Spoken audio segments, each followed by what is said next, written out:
Welcome to another edition of How to Fix It Yourself with Dave and Dave. In this edition, we're going to show you how to do electrical when you're adding something onto a vehicle. Now, the vehicle we've chosen to do this on is a 2023 Tacoma TRD.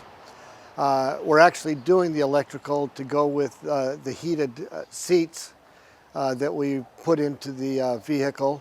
But this works in general for any kind of electrical addition that you're going to do to the car, whether you're putting on additional lights, trim lights, bar lights, whatever else you're going to add, major speaker elements in the back, whatever. There's a little bit of nuance to doing it right versus how most people tell you how to do it. So we're going to go ahead and show that, and it'll be generically valuable for any time you're adding electrical to your car or additional items to your car. We'll also show you how to hook up the heaters on the seats, just because that's what this one is all about. But if you want more details on how to add heaters to your seats, please view our other video where we cover that topic. So this relay is going to interrupt the circuit.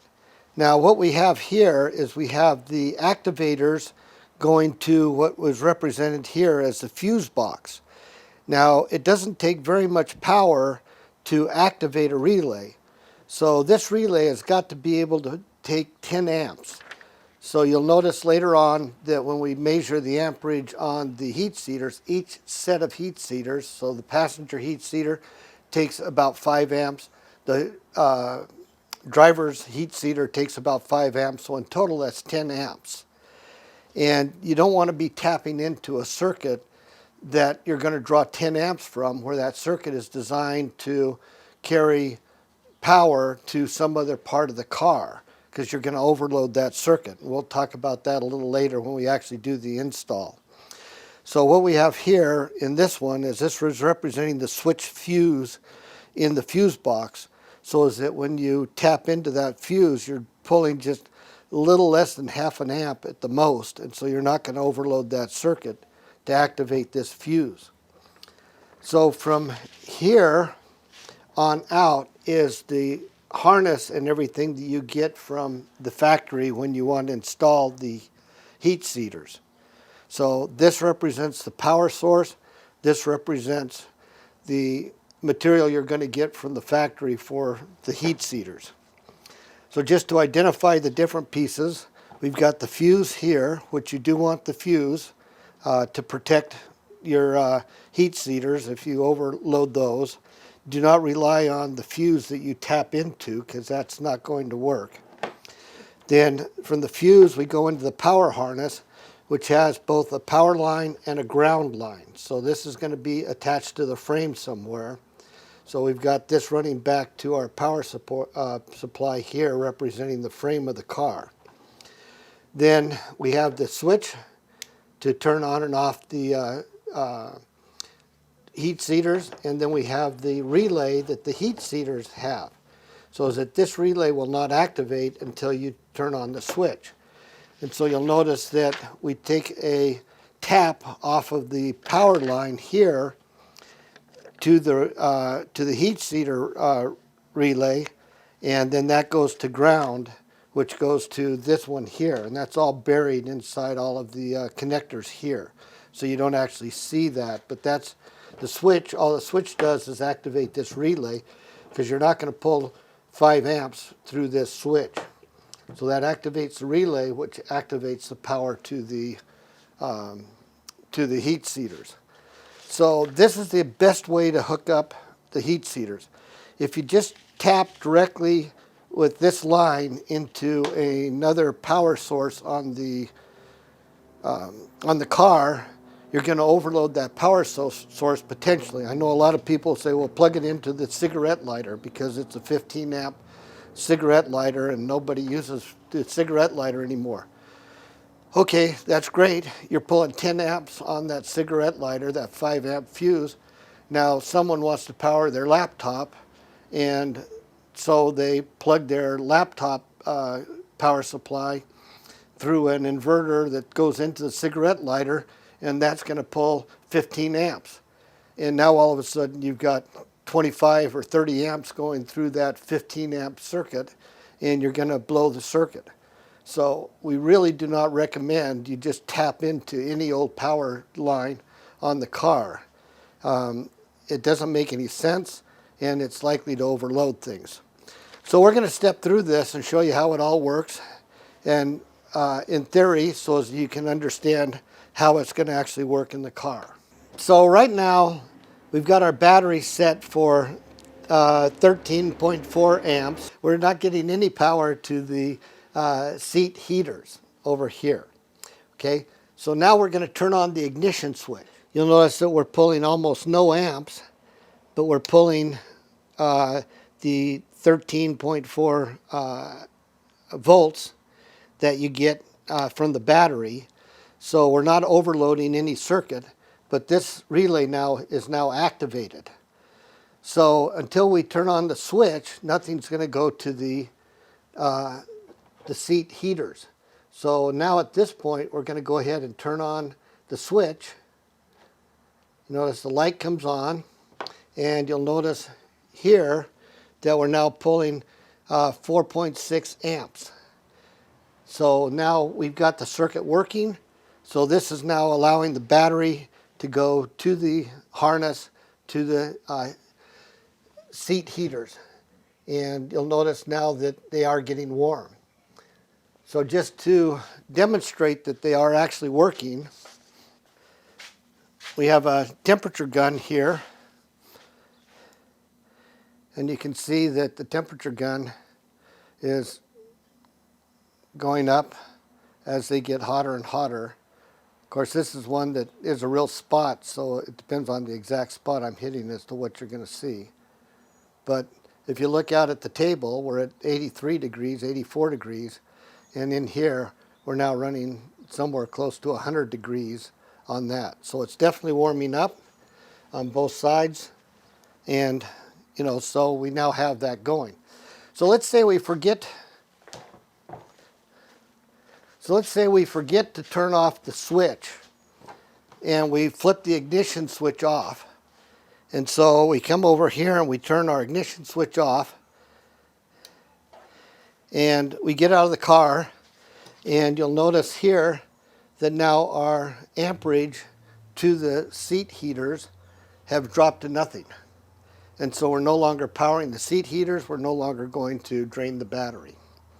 So that's the beauty of setting it up this way. We're not overloading the circuit, and we're allowing the ignition switch to determine when we get power to the seat heaters. So before you begin, you want to check each of the seat heaters to make sure that you have continuity through the heat seater.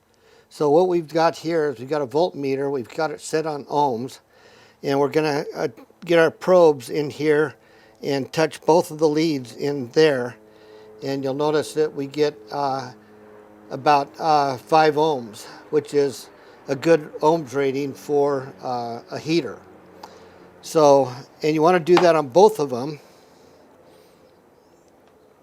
So you make sure that when you get them from the factory that they're good. Okay, so we've got them good on both of them.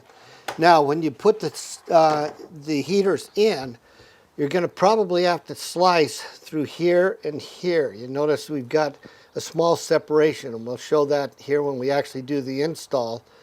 But afterwards, you get that in, you'll want to recheck that ohms on these to make sure you haven't cut any of these wires and made your so your seat heater is not working properly. Because if you cut any of these, then that circuit is not going to work effectively, and you're going to get a drop in the ratings on this. So that's just a little check that you want to do both before and after you actually do the install on your heaters. So what we have here is we have 2 wires that we're going to feed through the firewall. So the red one is got is the power line. The blue one is the actuator for the relays. So the red one's got to pull 10 amps. The blue one here, which is much smaller, has only got to pull about 1/4 of an amp. So not very much. So in the Tacoma, we have back here on the firewall, we have a feed through back here on the firewall with two nipples that you can run additional cables through. So we've clipped the top of the bottom cable. We put the baling wire through there, and we've attached the two cables to, or the two wires to that. And so we're going to pull all of those down through that firewall, and then we can take and tape that off nicely and keep it from having an air leak through there. So that's what we're going to do next, is pull those wires and get that through the firewall. So we're going to come down. We're going to come down here, plenty of room, go across the back. I'll follow that guy all the way around. Then again, give plenty of room when you cut it. So we have the red wire here, which is going to carry our main power to our seats.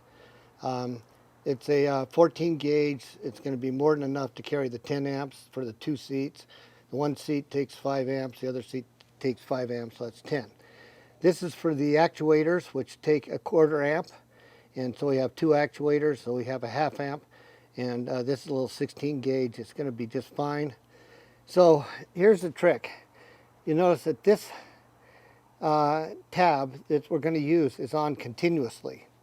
And that would drain the battery if we had that going right to the seats.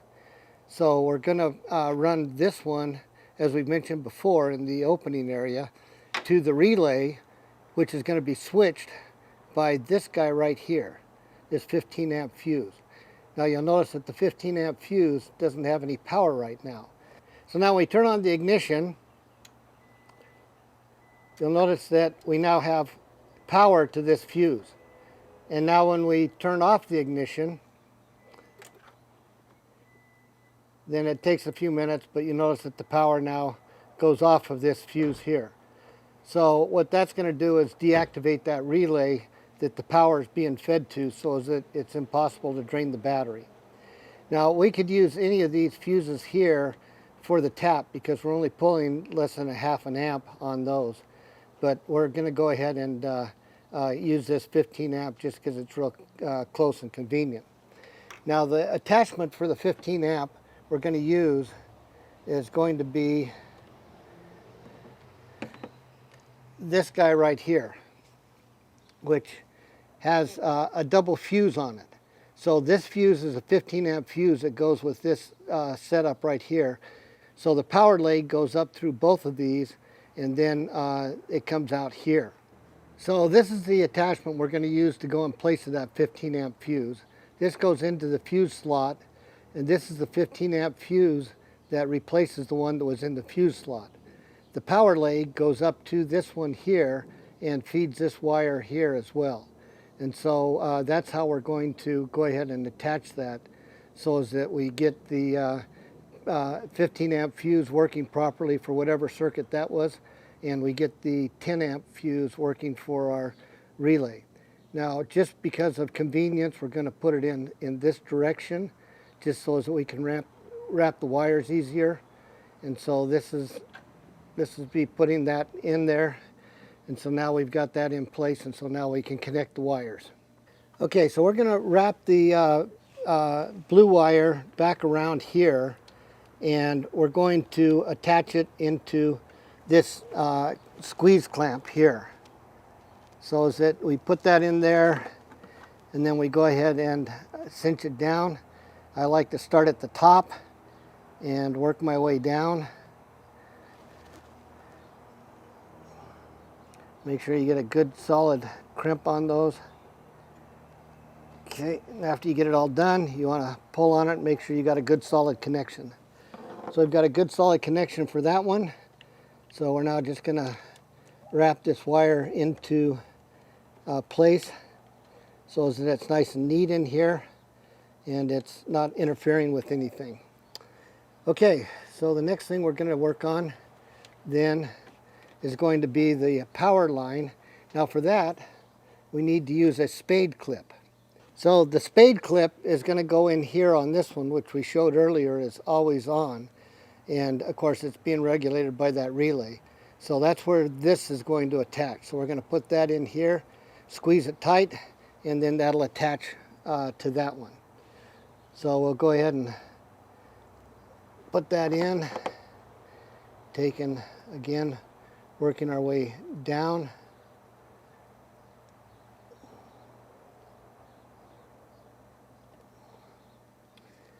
Make sure we've got it on there good and solid. And then we'll put that spade clip on. Okay. We'll make sure it's down on there real good and solid.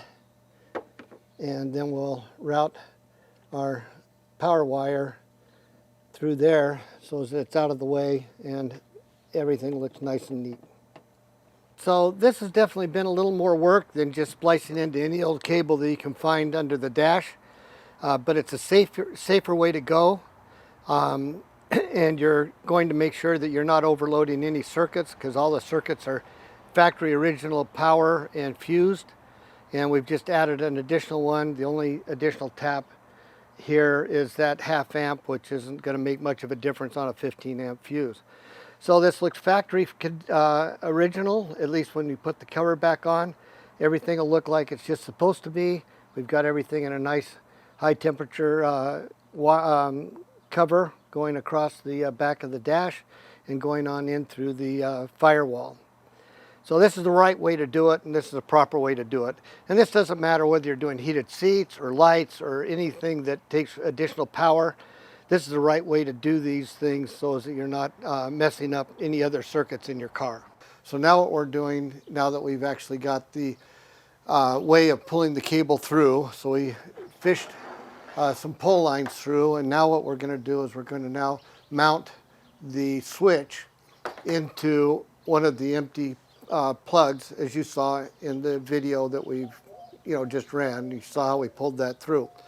So the trick now is going to be to drill a hole in this that'll match with the switch so that we can pull that through. Then when we connect this to the pull lines and pull them on through, then that'll snug right up to the dash and it'll look very professional. So the first thing we want to do, if you have a instruction manual, it'll give you some measurements for these, but you always want to check. So I've got a good quality micrometer here, and we're going to go ahead and check. They may give it to you in millimeters, so you'll have to convert it. So this is running just a little over 3/4 of an inch on this. So we'll go ahead and use a 3/4 of an inch drill bit to open this up, and then we'll just wallow it out with a box cutter. In order to find the center of this, so you don't get off center and cut into the sides, because we just barely have enough room to get this switch in here. First thing we're going to do is put a piece of tape on there so we can mark. And what you want to do is come up here and mark each one of the corners.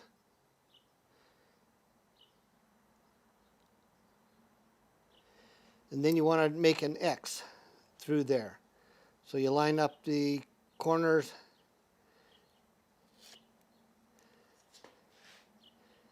And that'll give you the exact center.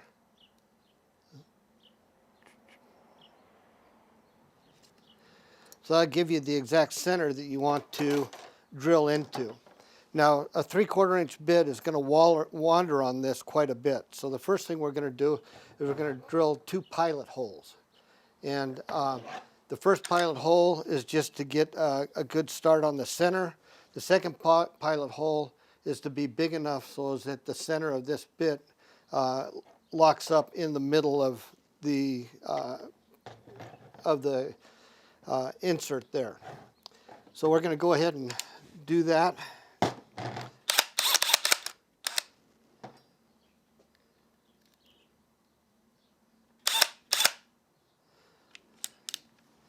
So we're going to go ahead and hit that center with a small bit so we don't get any wander.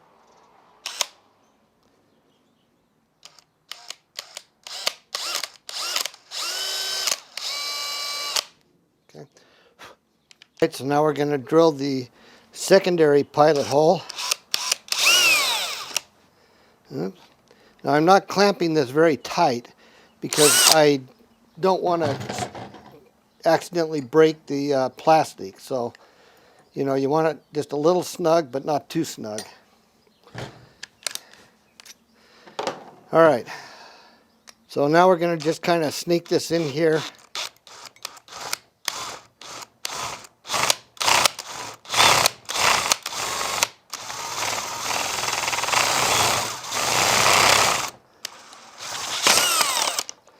And that happens with plastic.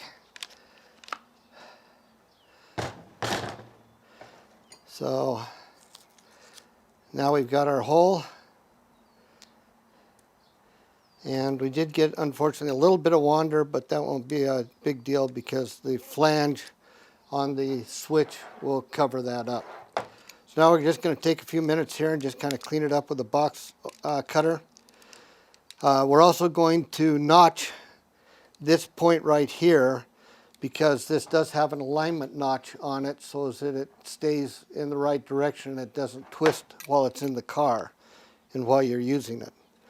So I'm going to take a few minutes and just kind of clean this up and kind of open it up and make sure it fits. And then we'll put the switch in.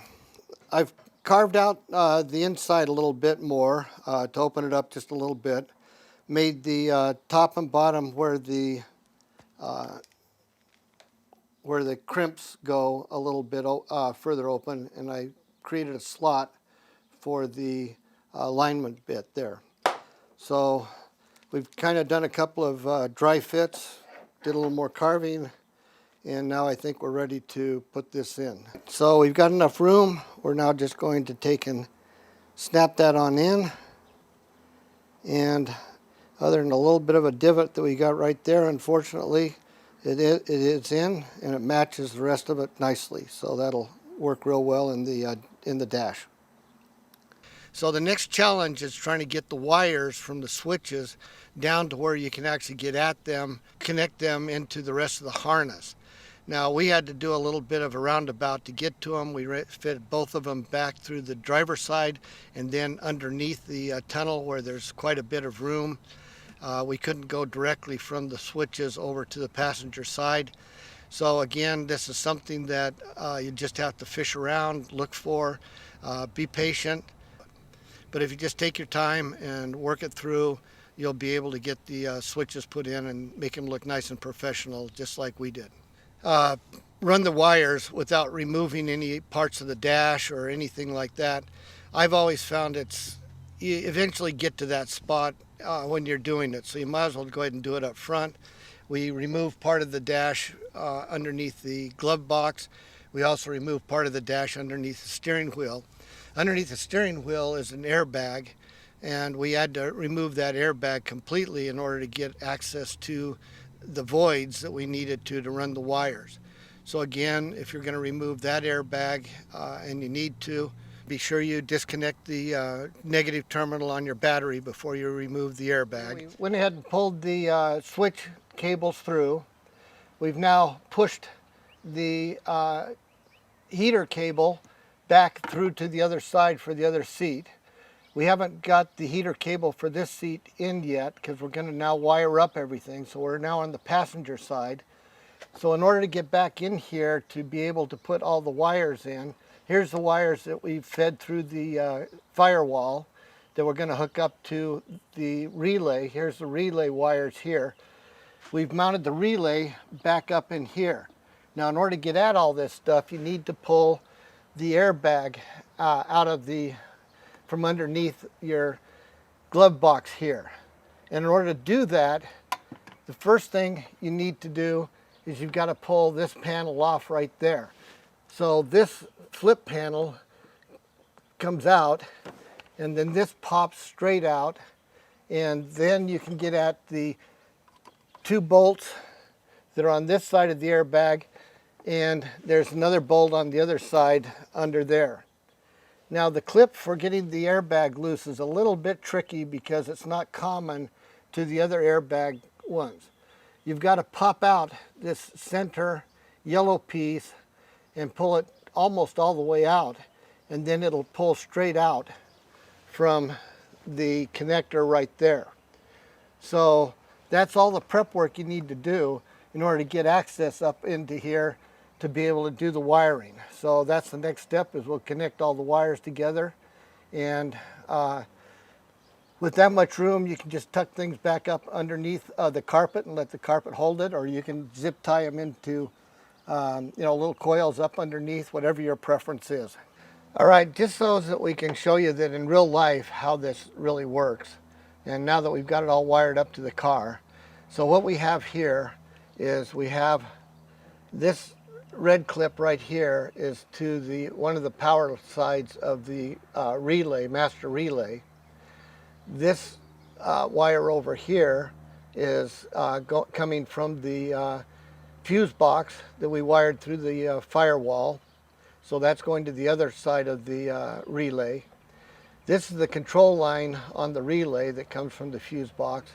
And this is the grounds all tied together, one to the relay and one to the heated seats. And the other one goes to the ground clip over here on the side of the firewall. And so right now you can see that we're not activating anything and the power is off. So now we're going to turn the car on and show that we actually get power through that relay. So now we're going to turn the switch on. Okay, so now you can see that we have power coming into the line here from the relay.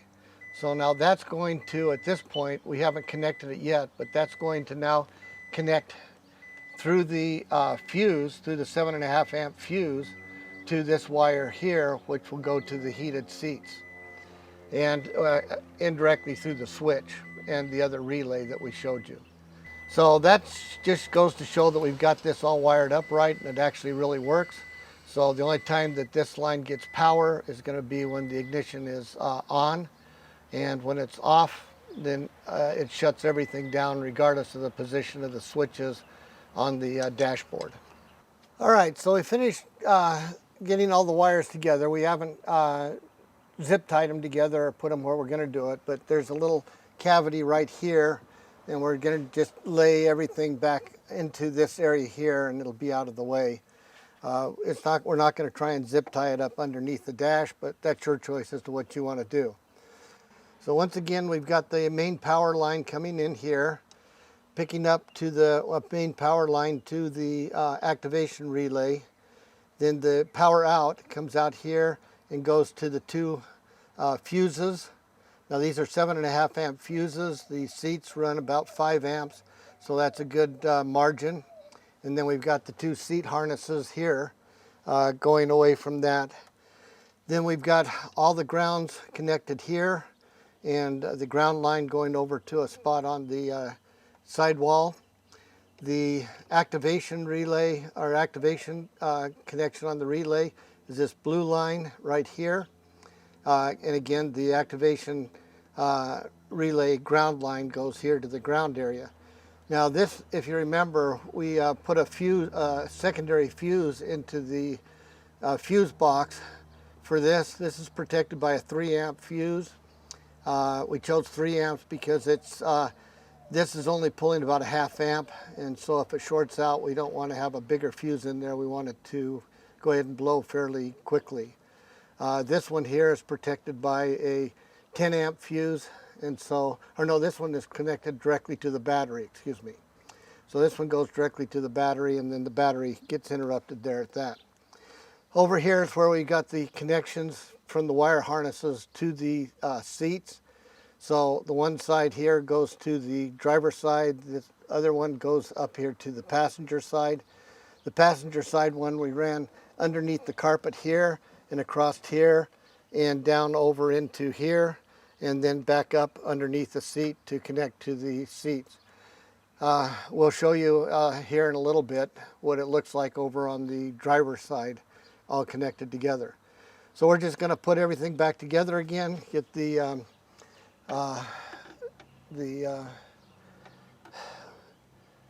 airbag, yeah, thank you. get the airbag put back up in here and get all set up, get the side paneling all put back together again, and we'll be good to go. Well, now that we're getting close to wrapping up, I wanted to re-emphasize a little bit about why we did what we did, just because I really want to focus on that so that you just don't go, oh, I'm just going to shortcut this or that. So one of the things we did was we put a double fuse into one of the fuse slots.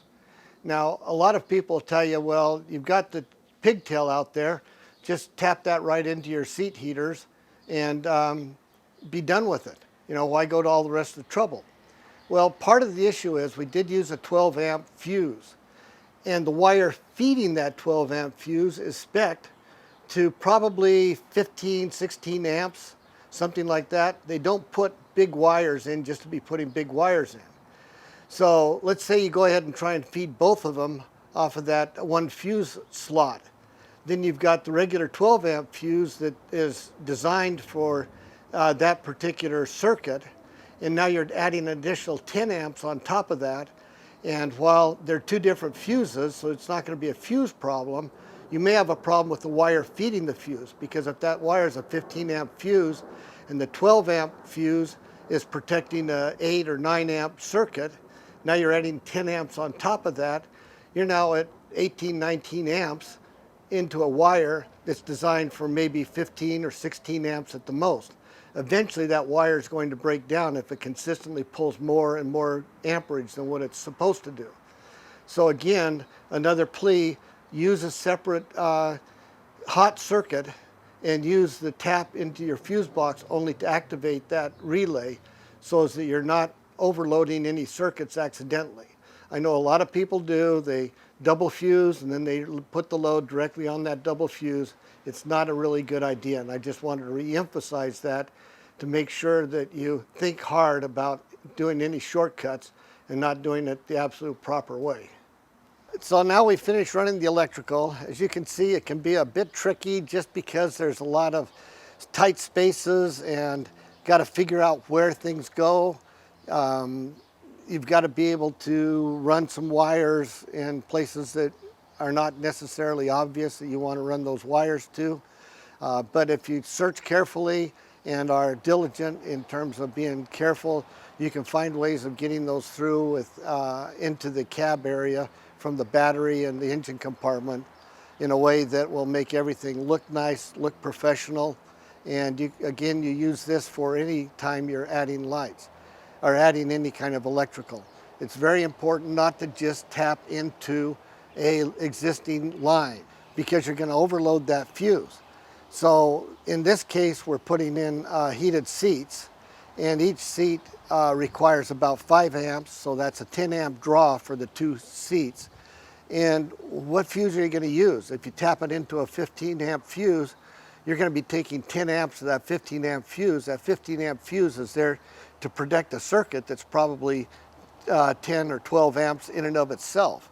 And so you're putting your vehicle and your other accessories or items in jeopardy by just tapping into lines. So this is why we've done it this way. This is why we're showing you in detail exactly how to do it. We've showed you bench setups so you can see it in bench. We've got a diagram, schematic for you to look at so you can see how all the elements work together.